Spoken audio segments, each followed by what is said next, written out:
So I'm definitely going to big up the British Esport Federation on this one.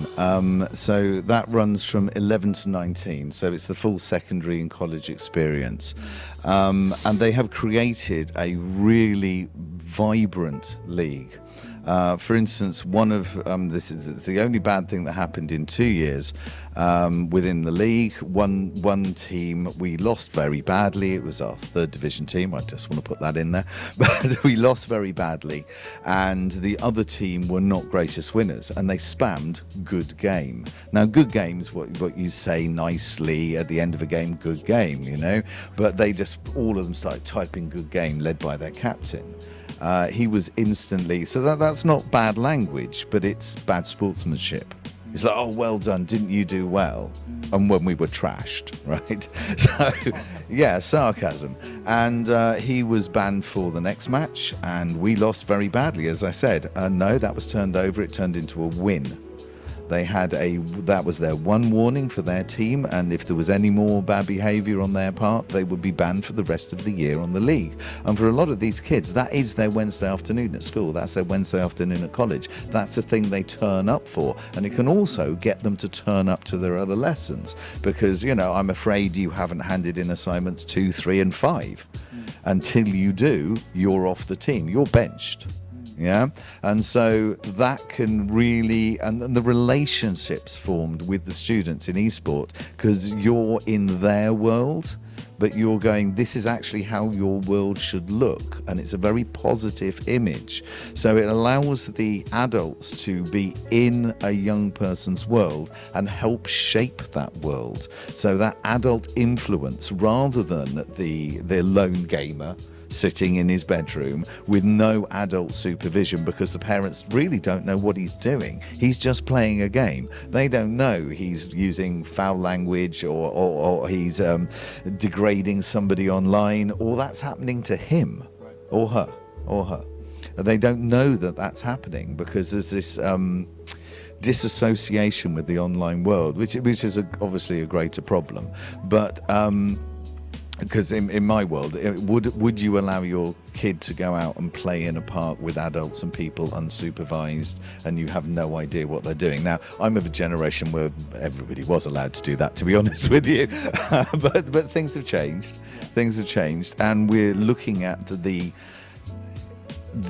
levels of harm that was done to many children of my generation by not even being aware of the term safeguarding. Right, but within an esports team environment, and especially something like the BEF League, yeah, it's called British Champs, yeah, there is this zero tolerance policy, and there are teachers involved in organising the matches, and therefore it's an amazingly positive environment. I remember when I came to teaching like 18 years ago, I was in a position where every day, near enough, I would pull students up for a inappropriate comment, racial or homophobic, or that would be a daily occurrence. Now, over the last 5 years, maybe, as it's become stronger, certainly since COVID, it's interesting that it's a post-COVID event in a way, that actually it's the students who will just pounce on somebody that says something inappropriate before I even get to have a chance as a teacher to go, that was inappropriate. The group is not prepared to accept that. So it's actually really hopeful that there is a younger generation, that there are exceptions, and there are areas of the country and all sorts of exceptions to this, but as a whole, and I'm talking about deepest, darkest Devon here, so not at the, sorry Devon guys, but not at the pointy end of urbanisation, shall we say, where this is completely unacceptable. So if it's gone as far as Devon, that has to be a really good movement. So, and it's enforced by the students themselves. They've taken, it's against their ethics, it's against their morale or morals to behave badly online to each other. And that's becoming enforced by the students, by the young people themselves. So that gives me a lot of hope.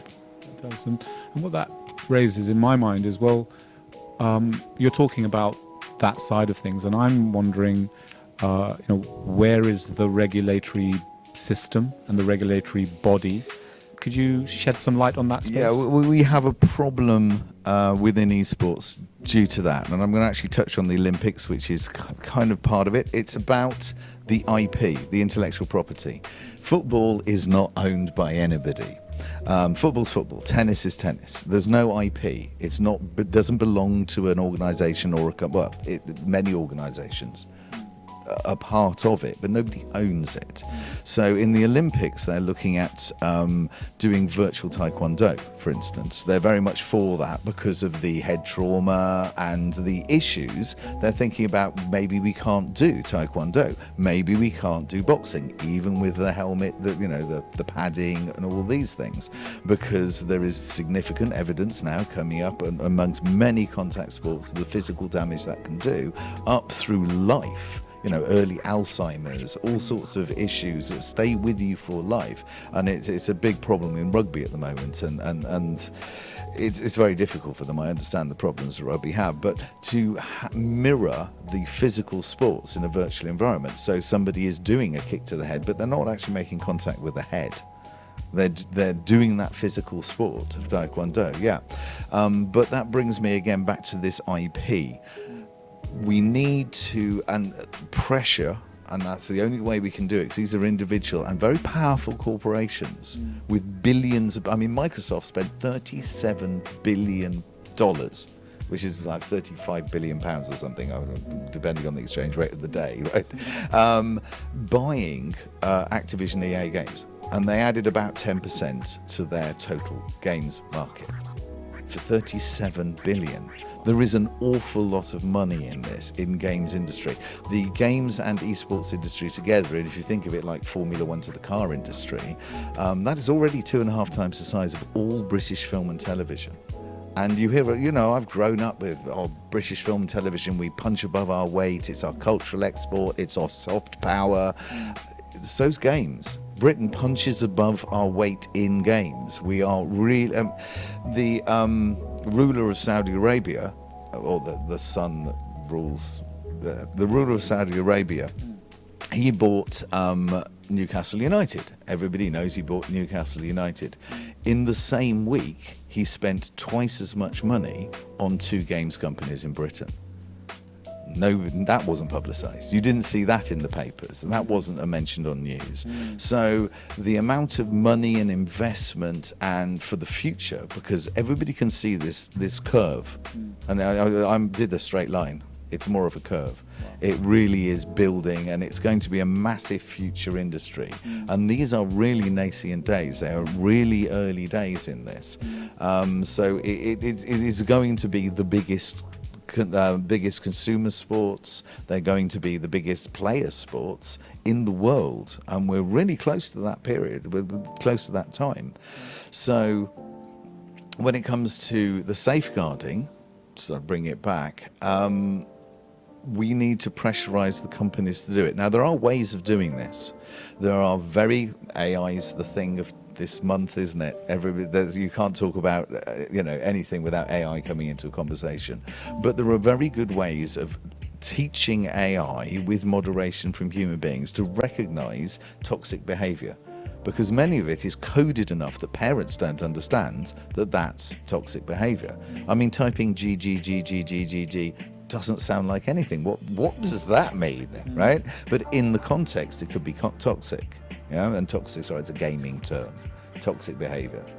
I think it's fairly self-evident what it means, but so the AI can learn what these emotes mean, emoticons, little smiley faces, that type of stuff, or others, and they're very complicated within esports. There are thousands of them, and they all have subtle meanings, and they can all be used in more than one way. But it can learn how people are interacting and identify people that are giving negativity into the game and being toxic, and then do things within the game mechanics to disadvantage their game and tell them, you're not now diamond. You're now being moved down to bronze. We have just taken away your ranking. you are now a lower rank. I mean, you don't have to ban somebody outright straight away. The trick is to change their behavior so it's in their interest to do that.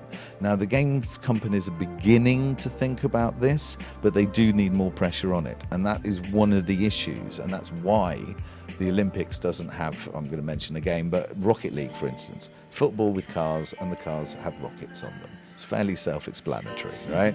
That's one of the reasons we don't have Rocket League as an Olympic sport, is because of that IP. It's owned by somebody, and that doesn't fit the Olympic model.